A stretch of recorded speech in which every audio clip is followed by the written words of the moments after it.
Das folgende Video ist auf Englisch. Unten in der Leiste findest du ein Icon für Untertitel und das kannst du anklicken und dann hast du die Untertitel und du kannst dann Deutsch oder Englisch auswählen und kannst dann auch, falls du nicht so fit in Englisch sein solltest, wunderbar an unserem Gespräch teilnehmen. Der Inhalt ist es definitiv wert. Viel Spaß. I had to look at the brain from a very different perspective. The most exciting thing was that you can fix it, and you can repair it and you can change it, and it's plastic. And he had like a 100% success quote. Oh, wow. And then they went after him and they threw him out of the university where he was teaching, and he was like, they put him even into prison. Meditation does a lot of things in the brain, lots and lots. It improves connectivity, it improves the theta, the level of gamma improves, your intuition, the way you take decisions, so many things improve, Hallo, ihr Lieben. Hello, this is Dr. Shweta. I'll just make a little introduction in German and then I switch in English. Die gute Dame ist aus Indien, lebt in Dubai aktuell, ist Neurowissenschaftlerin und hat einen sehr, sehr spannenden Lebenslauf und viele spannende Forschungsergebnisse. Und jetzt switche ich mit ihr auf Englisch. Very nice that you are here, Dr. Shweta. Yes. Thank you so much. I made a short German introduction just to make the bridge. Yes. Yeah. So your main topic is brains, right? That's right. I joke and I say I'm a brain plumber. I fix broken brains. I'm a neurologist. Okay. So you are, quite interested in fixing and more important, pushing the normal capacities. So I run a lab called Limitless Brain Lab. I feel each of us are born limitless. It's about uncovering and unpackaging the secret. So are you familiar with Dr. Joe Dispenza? Yes, very much, very much. Okay. A lot of our experiments, we do cross-refer his experiments as well. And we do also a lot of experiments with longevity, with coherence, heart-brain coherence. How does meditation shape and change the brain? So yes, of course. Very interesting. Mm-hmm. So what is the main thing you discovered when it comes to brains? I think nowadays we have a lot of we have in general a lot of disease and health issues, but also the brain is very affected, right? Oh, yes, absolutely. So essentially, first of all, my own brain was the first to go to the lab. The entire story started with me because I was struggling with an issue for attachment, So I had this lovely, wonderful, dear friend of mine. Grew up together, very, very close relationships, almost like a sister, 25 years of a long relationship. And then suddenly she just disappears out of my life. The relationship is no more. And it was very hurting for me. I just could not come out of it. It was like, as though there was no life. And every day, yes, intellectually, everything was going well. Things were fine because I studied from the top colleges, the best of jobs and best of gold medals, everything great intellectually. But emotionally, there was a big problem. I couldn't focus anything at all, in my emotional life. And I felt as though I was empty and nothing is there. And every day I would come home and then breakfast, lunch, and dinner. This was the only conversation, rumination, right? My parents, both into the medical fields, got fed up of me after a while. They said, God, no conversations of this kind. But the pain was very intense. And I was traveling to US and there was a conference which was going on. And the next door, so I was participating in another conference. Next door, they were studying romantic breakups. So I just knocked the door to the professor and said, can you check my brain? It's not a romantic breakup, but a childhood friendship breakup. And then so it was a very dear friend of yours? Yes, very, very dear friend. Almost we grew together, We were neighbors and 25 long years, right? It's a long time. Mm-hmm. So this professor said, we do functional MRI and it's very expensive. You'll have to pay a lot to do the scan. I said, doesn't matter, but I want to see what is going on. So I go ahead and do the scan. And then We come back, we're sitting on a table, sipping a cup of coffee. And the professor says, "You are a neurologist. So you know the brain." I said, "Yeah, I know the brain. So what is going wrong?" I said, I looked at the scan and I said, "Oh, wow, there is an area in the brain called ventral tegmental area. Mm-hmm. And this VTA was lighting up, which means something was wrong there." And he immediately, I said, "Oh my God, this gets lighted up as per my knowledge in heroin addicts, in cocaine addicts." And so the professor says, "Yeah." So I said, "I have never seen heroin. I've never seen cocaine in my life." So it was the attachment, which was actually the rumination part of it, and addiction, essentially, which was not getting out from my brain.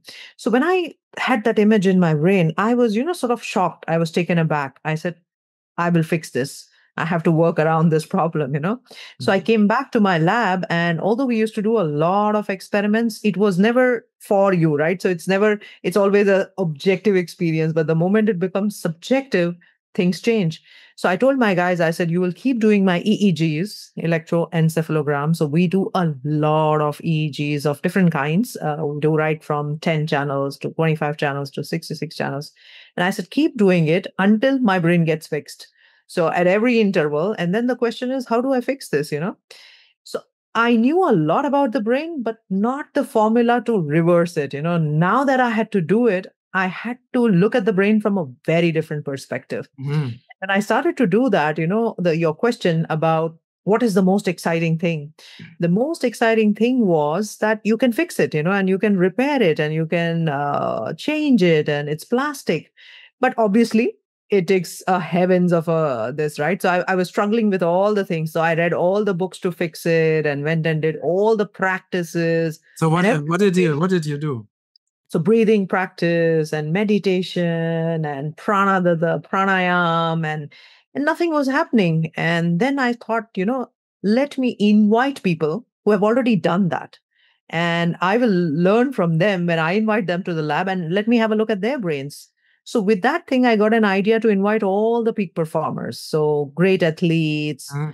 all the people who are leaders and thinking, people who have, your thought leaders, also people who have undergone some, let's say, accidents, and then the resilience. One such person is Nicole, and I often quote her because A, I love her, and B, she stood on Burj Khalifa. She stood with an Emirates Airlines advertisement. I don't know if you guys saw that, but it was a very popular ad. So she's a stunt woman, Mm-hmm. and Burj Khalifa is the tallest building in the in the world, right?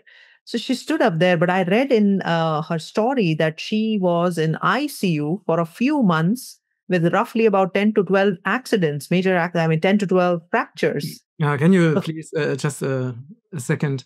I didn't quite get that. So Nicole is one of the stunt women which we studied, and she stood on Burj Khalifa. So she actually what is this? What is this? Burj Khalifa is the tallest building in the world in Dubai.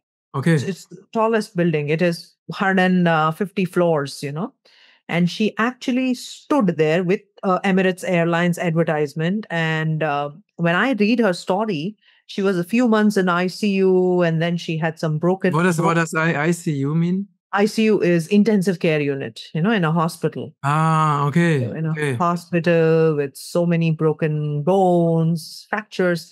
So coming from that to going ahead and doing the most difficult stunt in the world. So what is going on in the brain, right? There's some resilience, something happening. So every single person that I interviewed and invited, something was very unique to learn. And then we started studying their brain patterns. What is happening behind the scene? What is their frontal cortex like? What is happening in their emotional cortex, emotional system? How are they balancing right and the left? Mm-hmm. How is it with eyes open and eyes closed? So a lot of parameters started to sort of, shout out loud that, oh, this is how you can have a brain, and which is able to do an X task, a Y task. So it sort of became a mathematical formula for us then, because we had lots of data. And very quickly, I also understood that I'm stuck in this emotional brain, while all of us, irrespective, wherever we live, we have three brains, Mm-hmm. the same type. We have a brain stem, which is right at the back. Mhm. Breathing, my heart is beating, everything is happening from that brain stem. The moment I go up a little bit deeper, it's called the emotional brain, also called the limbic brain. Mhm. And then you have this frontal cortex or frontal brain. Now, the beauty of the brain is the emotional brain and the frontal brain works like a seesaw. So if my emotional brain is at the peak, my frontal brain is quiet. And if my frontal brain works, my emotional brain is quiet. So this seesaw pattern is very fascinating. So now what does this frontal cortex do? Getting the best choices out of life. We say B and D, birth and death. There's only one thing in middle, that is the C, the choices that we make. Mhm. So the Mhm. frontal cortex is all about choices. It is about what is good for me, my emotional control, emotional regulation, the way in which I will be speaking or the way in which I think, my problem solving abilities. So it's basically everything that a person needs. Now, for people who are very emotional, anger, or you label it attachment and greed and fear. Fear is a big problem, right? We all saw what happened during so many pandemics and all that. Mhm. Insecurity. So when that happens, your frontal cortex is shut. You cannot operate efficiently. You cannot take decisions. So when I understood this formula, the easiest thing to do was activate this guy, the frontal cortex, Mhm. and then let the limbic system be under its control. So it was very simple looking a thing, but yes, the question is what do you do to get there? So that is what we study, and we still study, and we keep on building tools for getting that frontal cortex activated.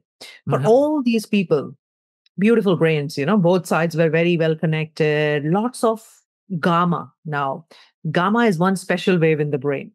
It is like a super brain wave. So, waves are like little ups and downs that we see how we have in the EKG. The same way, brain also has a lot of sinusoidal waves, and we attach electrodes and we see that. Now, these waves are the signature pattern of how the brain is functioning. In that, one of the signatures, when we go to sleep, yes, we have a very slow wave called delta. When I'm awake, you are awake, you're listening to me, I am talking, there is activity happening. This is fast wave beta. The moment I close my eyes, it is slow alpha. Mhm. Just before going to sleep, it is theta, a deeper, still deeper state. Mhm. And once you have this gamma, gamma is like a literally a super brain wave.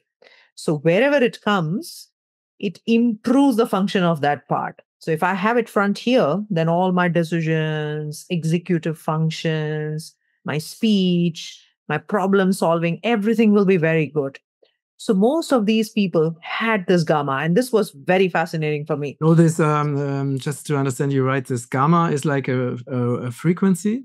Yes, yes, Um, it's a special frequency, 30 to 50 hertz, very fast beating frequency. mhm. And wherever it is there in the brain, it optimizes that function. So that's somehow, so you did prove that, for example, meditation helps the brain to work better. Yes, yes, exactly. That's really interesting. Meditation does a lot of things in the brain, lots and lots. It improves connectivity, it improves the theta, the level of gamma improves, your intuition, the way you take decisions, so many things improve. So we take certain practice, for example, a meditation, we do the scans pre and we do the scans post. And we see the changes which is happening. Now, when I got all these changes, and then I started to ask these people, what do you do every day? And everybody invariably started to talk meditation and breath work and, all. And I'm like, okay, exercises of different kinds. And then a lot of people also came out scribing that we write down what is negative, and that has served us. Journaling, practice of gratitude. And I wondered, wow, okay, gratitude. What is gratitude doing to the brain? What just feeling grateful and gratitude or writing it down, how is it rewiring? So every single thing when we started to take and study further, which obviously takes a while, because you gather the participants and then you do the study, etc. and all. But it was just absolutely fascinating to see how small incremental changes in your daily life. For example, I want to build this biceps. I don't look at it. I have to work for it, right? Mm-hmm. So the same way, if I want to build alpha in the brain, which I get it when I close my eyes, if I don't close my eyes, how will I build alpha? You'll be surprised when I go to a lot of workshops and even to this audience when we ask how many minutes in an entire day you close your eyes and sit. And sometimes people say none, Mm-hmm. all the time with all the screens, right? Yeah. So if you don't build a certain thing, use it or lose it.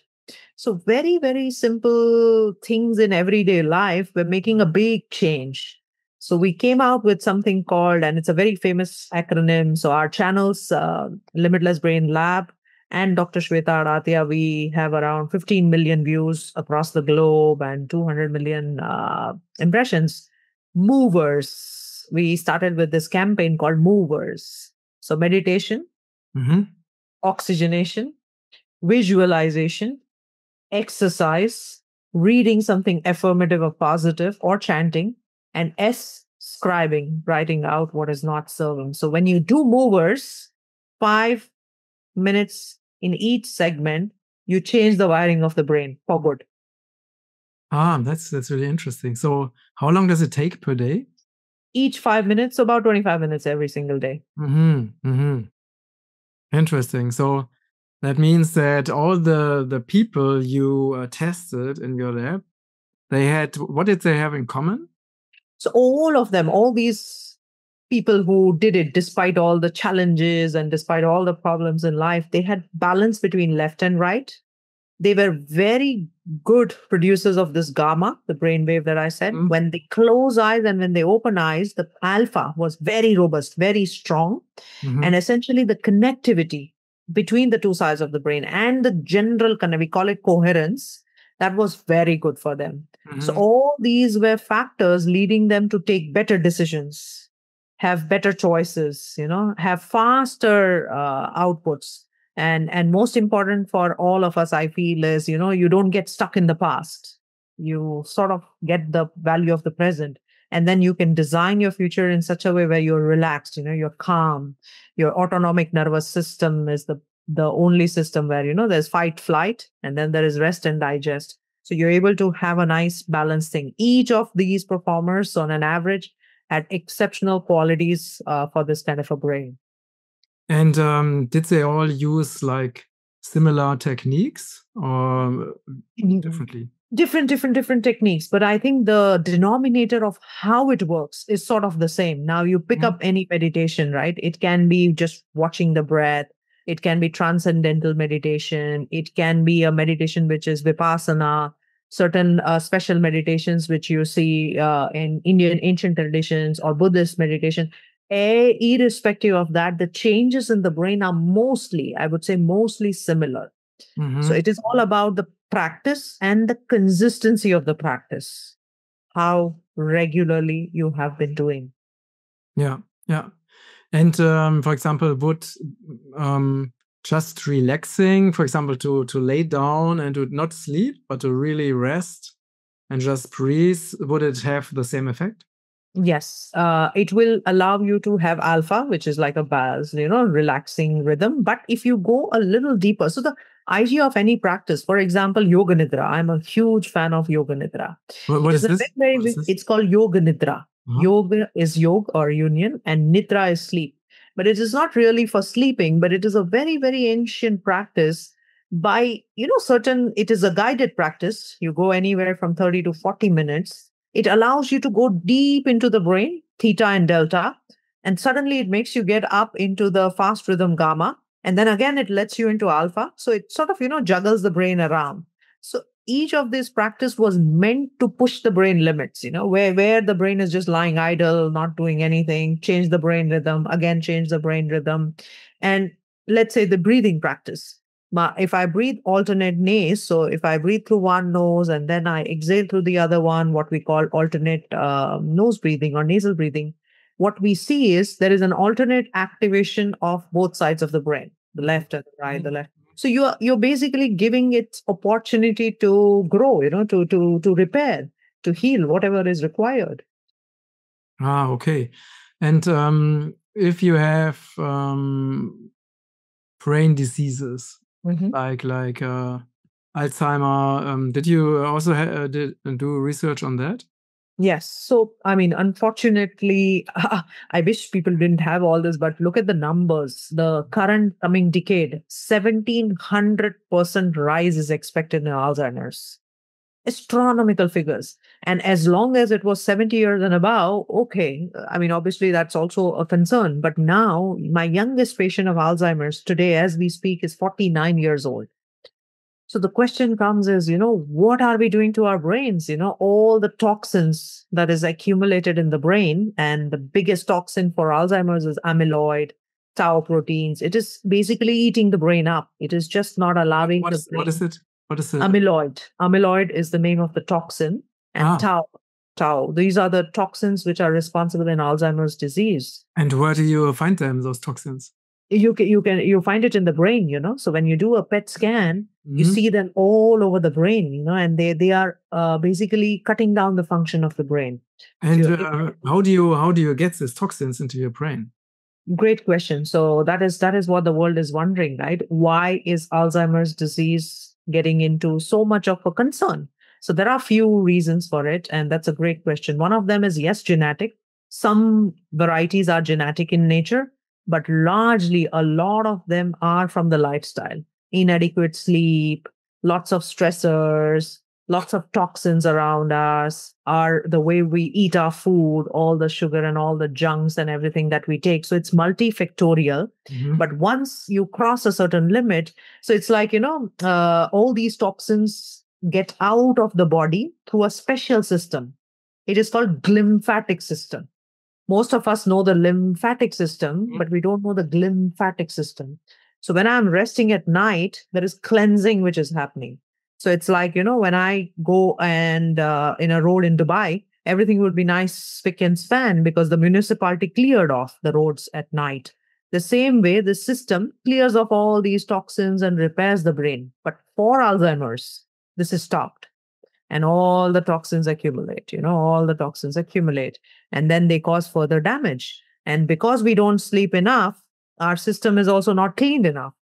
So sleep becomes an important factor, digital exposure, lots of monotonous work that we do, lack of good diet, lack of antioxidants.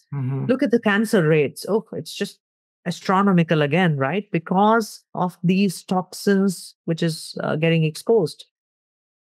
Yeah, it's really.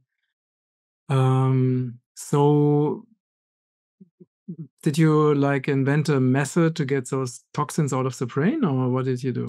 So that is what thankfully the world is working very hard towards it. We currently, as we speak, we have 2 molecules, and one of them is now FDA approved, where you can give it so that these toxins can be eliminated. But obviously, I am more of a preventive person than the treatment. You don't, when there's a fire, you don't go ahead and douse the fire. You actually don't let the fire happen.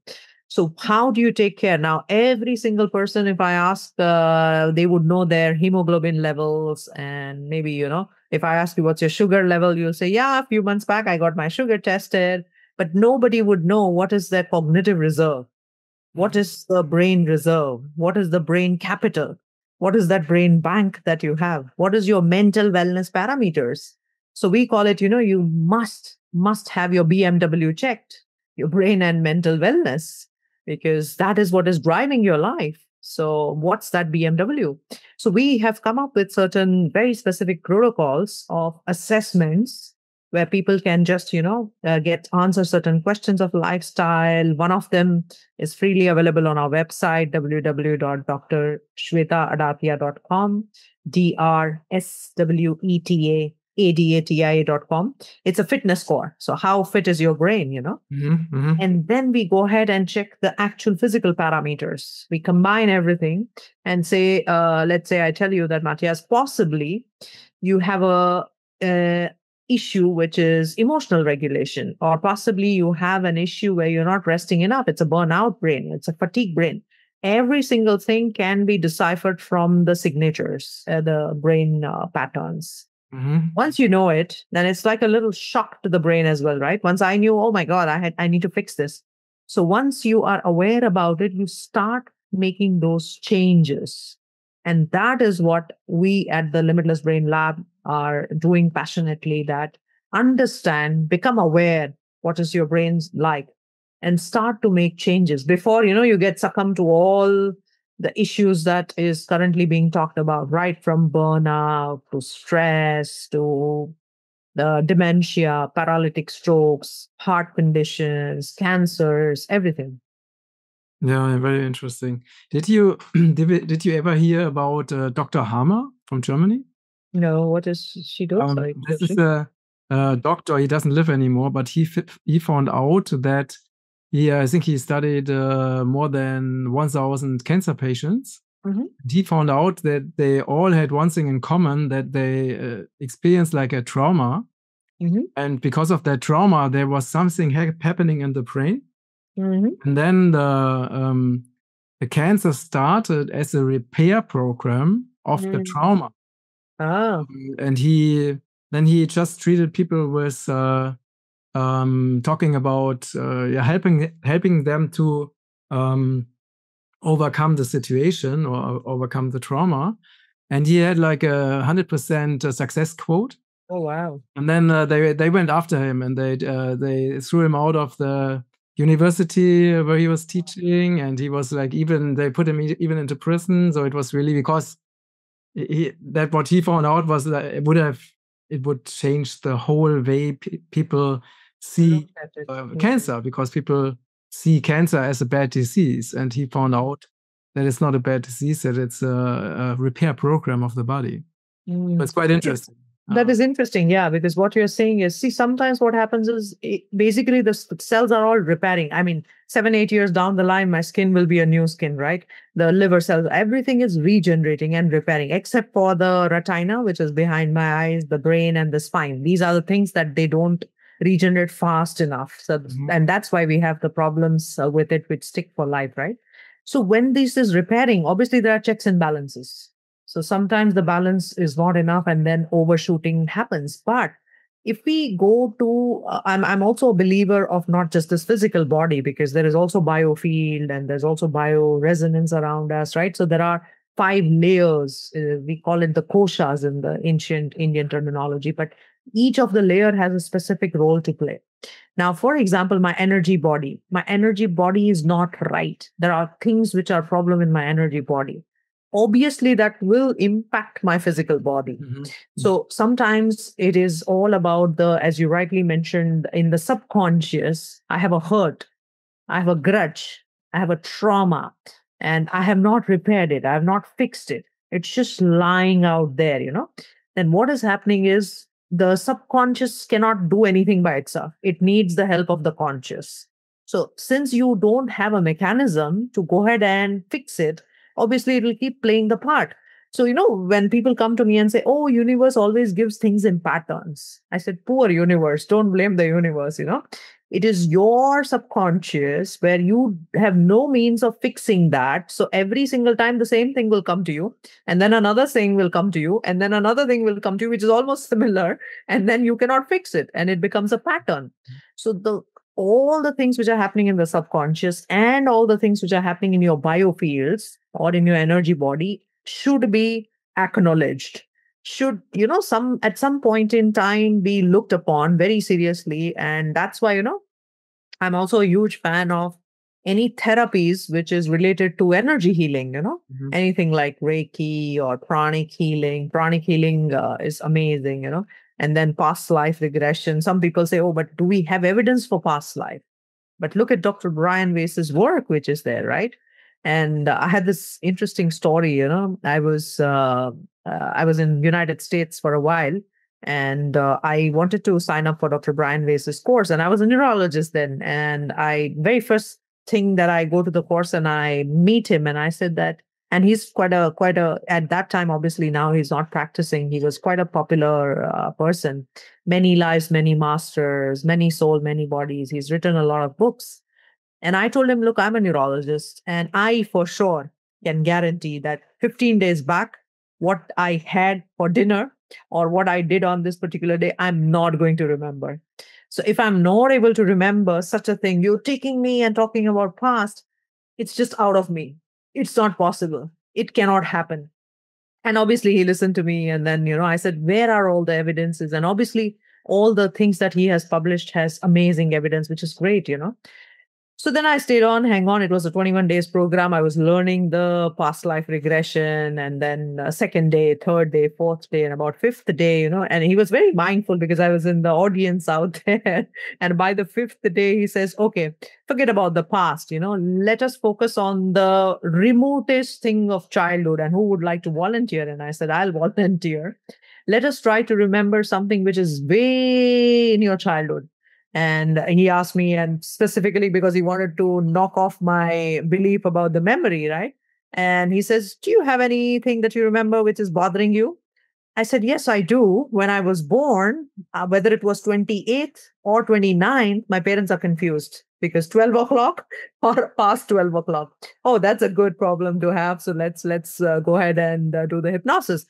And I don't even realize 5 hours passed by. Literally, for me, it was like 5 minutes. Mhm. Every single detail of where I was born, what I was doing, how was my mom. My mom had worn a particular polka dot suit, and then my grandmom carried a little case. The gynecologist was not there. He went to a drama. He came back with a large coat and he had thick glasses. Every single detail, like crystal clear detail, was visible like a 4K recorder, like a movie going on. Oh, And wow. I'm like, hold on, am I hallucinating? What is happening? How can I see it so clearly? So every single detail. And what there was a clock, there was no calendar. I couldn't fix that, but there was a big clock. And so I came back to the hotel room, and my friends are like, call your mom. We have to validate this. Call your mom. So next day we called my mom. We had a speakerphone and everybody's listening, very happily. What is mom going to say?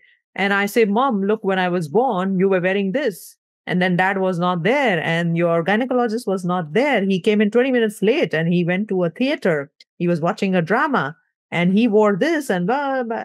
And my mom is shell shocked. How do you know all this? I said, I went and saw from in the hypnosis.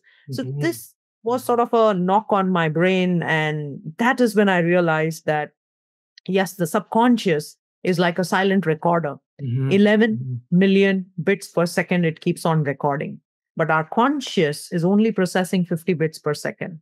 As I'm talking to you, technically, I should also know what is happening in my surrounding. You should also be aware. And it just sort of keeps on in the loop. Now, body's mechanism is very interesting. It will only make it significant enough if there was something which was emotional, deeply emotional, or deep rooted, some this was there. Otherwise, it just considers it as non-significant because it's a lot of data. It's like heap of data which is not required. So that is what. So if you have a deep trauma, if you have deep emotions, your subconscious never forgets it. It keeps on processing, but you're not resolving because you are not in that conscious state.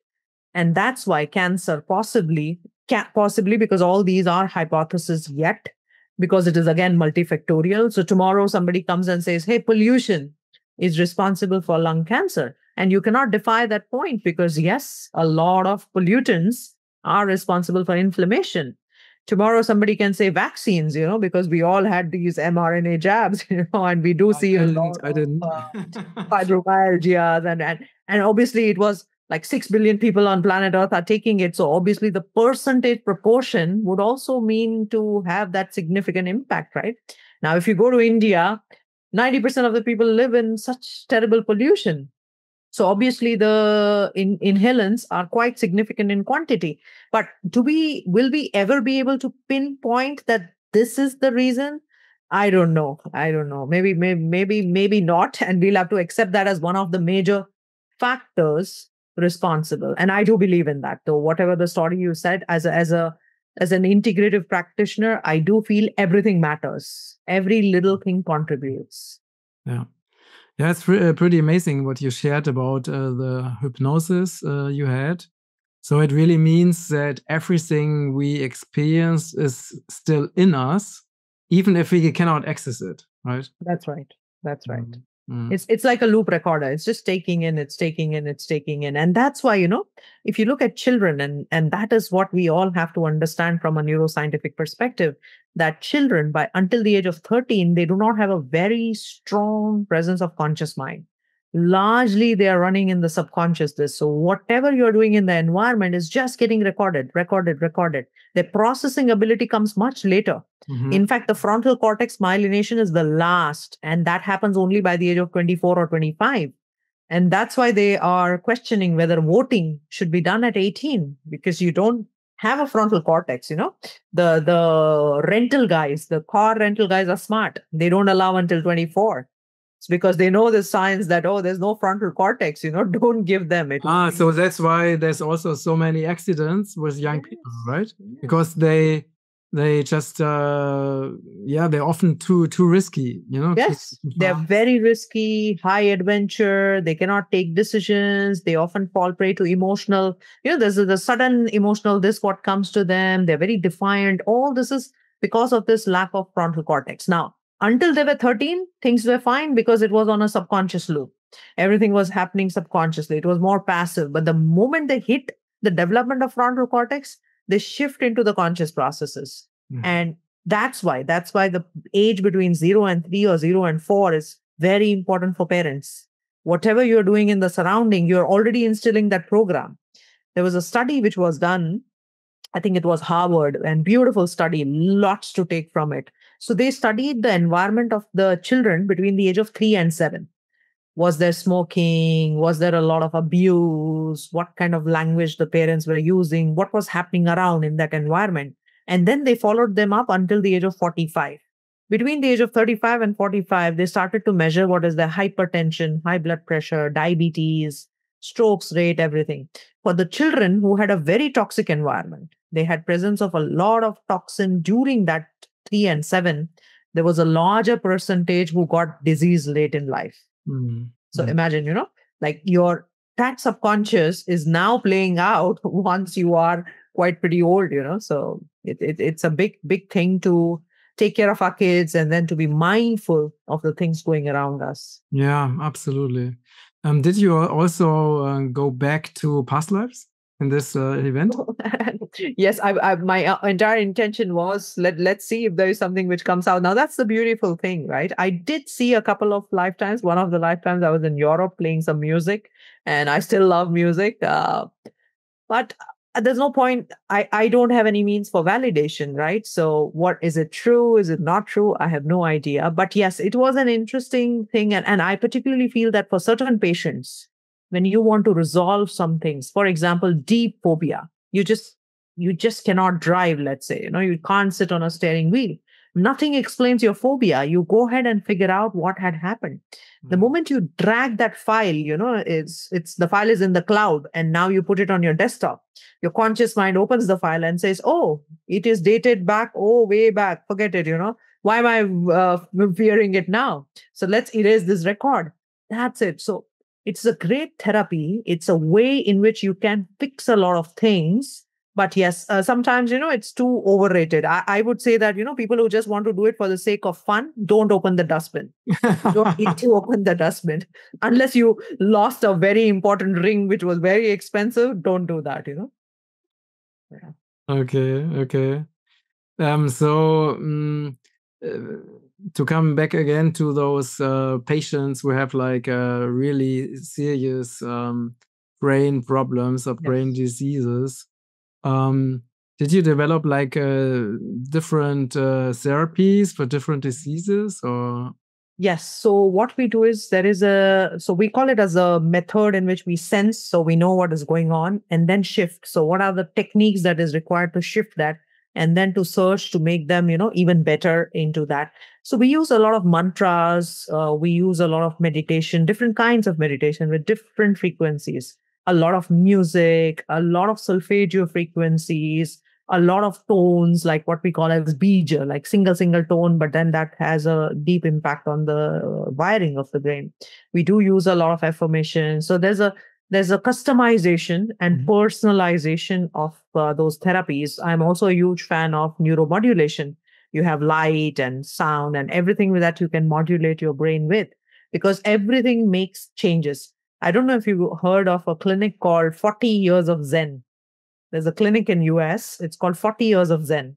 So you go in for 5 days. Of course, you sign that you can go mad, which is okay. You just sign that off. And then they make you do multiple stimulations of different types, from light of different types to sounds. And there's a nice pod. Dave Asprey is the guy who's developed that. There's a nice pod which is there. You get in there. You spend 5 intensive days of brain modulation. The pretext is your brain changes into a guy who has meditated for 40 years. So 40 Really? years of Zen. So that's where the name comes from. Yeah, that's where the name comes from. So all your wiring, your connections. Now, is it good or bad? I don't know. Is it helpful or not? I don't know. I won't do that definitely for 5 days, because your brain needs its own time. It's a matter of wiring it until it's safe as well. You need to make sure that you do it properly. So we do work customization a lot. So we give also a lot of dietary advices. Certain diets have to be avoided, certain things have to be avoided, certain changes in their environment, even sometimes to the extent of certain changes in their job, because that job patterns are also the ones that is actually causing them the problem. So it's a very, very uniquely designed product and a very uniquely designed journey that they take on. So you're working with many different people and you help them. Yes, exactly. Okay. Exactly.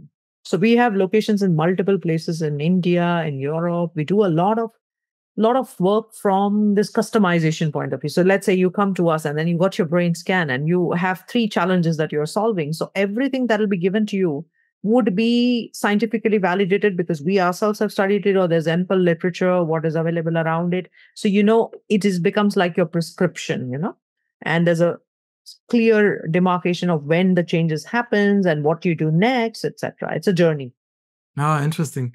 And in order to scan the brain, you need to come physically to a lab, right? Yes. You cannot do it via Zoom or so. No, you physically come to the lab. Yes. Okay. So where are your labs located? So it's in Dubai, in India, in 3 or 4 cities. We are just setting up one in Estonia, very soon in Germany, a couple of places in Canada, in US. So enough, and we are you have something in Europe already? Yes, in Estonia, it's coming up in Estonia. Interesting. Yes. Okay.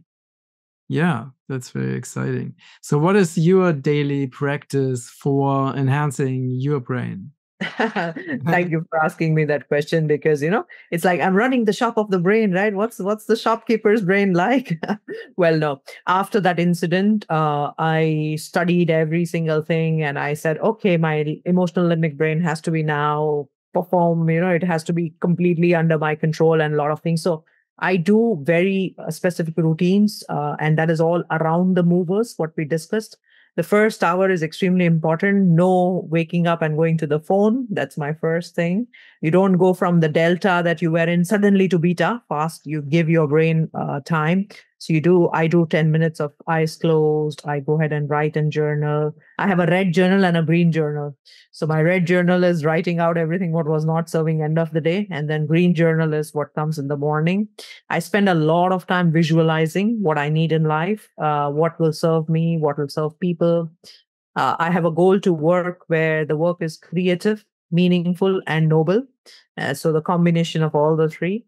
So visualization is sort of my power. I feel whatever is going on. And of course, exercise. I have some very special stretches and movements and all. We have redesigned it in such a way that, cerebellum, right from cerebellum to pons to your thalamus to sensory stimulus. Thalamus is about sensations. And then to your motor cortex. Everything gets covered. We call it the special brainway, like it's a brainway exercise. So you're going and tackling each brain lobe. And then most important thing is social connection. So staying with a lot of people, loving people. I strongly feel that every person should have sort of one quality which should overrun all of their qualities. So, for example, let's say there are problems in life and situations and difficult things which are coming in, but you operate from that one frequency or one thought, one continuous feeling, and you are able to pretty much change all of that. For me, that is just be happy and everything will get sorted. So Mm-hmm. I call it that happiness is in my DNA. And I keep on, rewiring it. And I say gratitude is in my RNA. So happiness and gratitude. So Yes. we are coming up with a book for gratitude. So gratitude ignites fulfillment and transformation. It's called gift. It's a Mm-hmm. gift Mm-hmm. for shift. Mm-hmm. And what do you do with people who are depressed? Because if you have like a depressed person, you can tell this person, yeah, you need to practice gratitude. Yeah, you need to be happy. Yeah, you need to be positive, but the person cannot do it. Yes. So, So depression is often a range, right? So what you're saying, yes, with severe depression, when they are severely depressed, they just cannot do any of this. And that's where allopathy comes to rescue, right? So you do give them medications, you make a bridge, you pull them into the mild to moderate phase. And once they start getting the insight that this is what I need to change, then you start doing all these practices. And I'm also a huge fan of the family members giving them the right stimulus, making understand what is going on in the brain. Now if I don't have a serotonin and I don't have it, if my, let's say, serotonin is here, but I need it here, then obviously I need to resort to some form of molecule which gives me. So it's a method in which you understand what you're doing, and that's why I love the work of Dr. Daniel Amen. Also, he says, you can change the brain provided you know what's going on, right? You have to know what is going on. Yeah. So you also have like then a special kind of treatment for people who are depressed. Yes. So we do a lot of work with neuromodulation, neurofeedback. We do a lot of work with also certain frequencies. So depression is all about, basically certain wiring or certain circuits are misfiring or certain chemicals are not working. So we do give them again a specific form of management. And of course, the good old therapy, psychotherapy is not going anywhere. Is still talking is a big way of change of perception, right? I mean, look at the number of the podcasts that people are listening. Why are they listening? Because when you listen, there's something which is changing in your brain, right? So for cognitive framing, for reshifting, for the change that is happening, listening to the right thing is still important. Yeah, right. So I have one last question for you.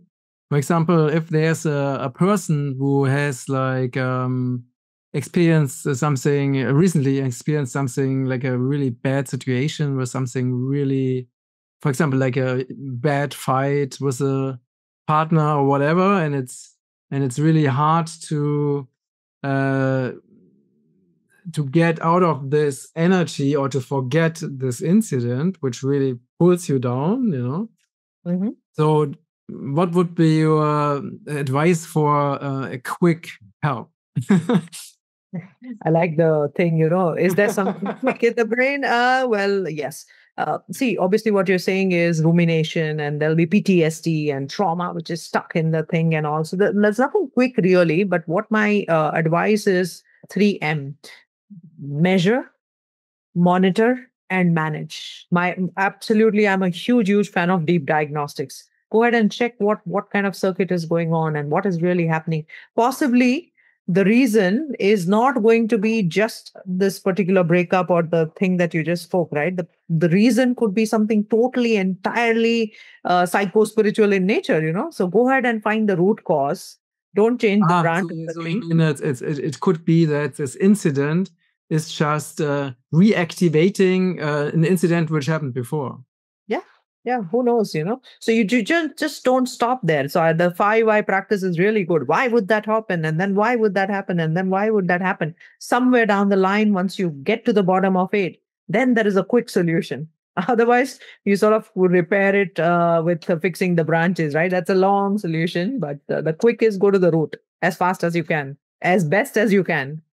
Okay, and if you found the root, what do you do then? You just solve it, Once you get to the root, yes, everything gets sorted.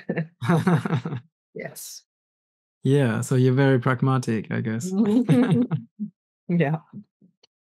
Yeah, thanks so much for this Thank really exciting conversation and for all the insights you shared with us.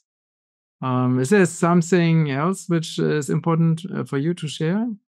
So I think life is very precious. We are living a human experience, but actually we are spiritual beings in the human experience. So we should be very open, very curious. Once you change the way you are even thinking, just one thought, as I said, just be happy. Everything will get changed. So try to get to one thing which you can just you can rewire your DNA.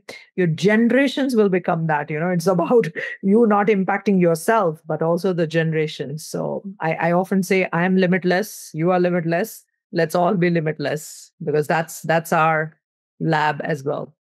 Oh yeah, very, very nice, very nice. Okay, thank you so much. Thank you. Thank I you. just switched shortly into German. Hey, ihr Lieben, ich hoffe, euch hat dieses Gespräch gefallen. Teilt es gerne auf allen Kanälen. Ich finde, es ist wirklich wert, geteilt zu werden und dass vielen Menschen einfach diese Informationen vermittelt werden, was eben das, ja, welches Wunderwerk das Gehirn ist und was wir tun können, um unser Gehirn eben deutlich zu verbessern. Und wir packen natürlich auch die entsprechenden Links unter diesen Beitrag und danke für eure Unterstützung. Thank you so much. Bis Danke. später Thank you. and have a great day. Thank you. Thank you. Thank you so much. Bye bye.